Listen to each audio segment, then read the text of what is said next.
Hello, hello. Ayan, i-flex ko lang itong napakagandang bulaklak. Ang bigay ng bisita ng amo ko kagabi. Ayan, ang ganda.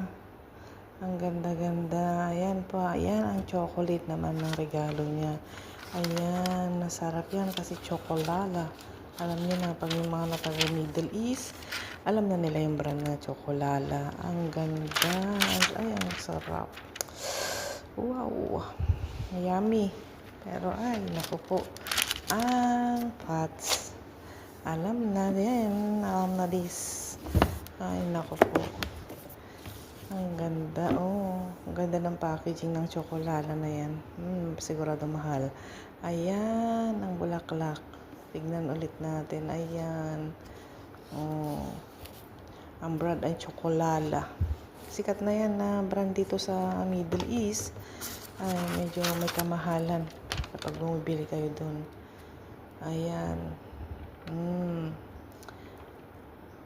For sure pistachio yung red. Ay, yung green. Yung red kasi hindi ko masyadong alam yun. Hindi ko pa tinitikman. As usual.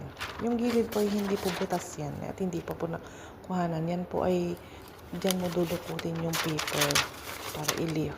Oh, may space talaga po yan. Magkabilaan. Ayan. Pero walang mahiling chocolate dito.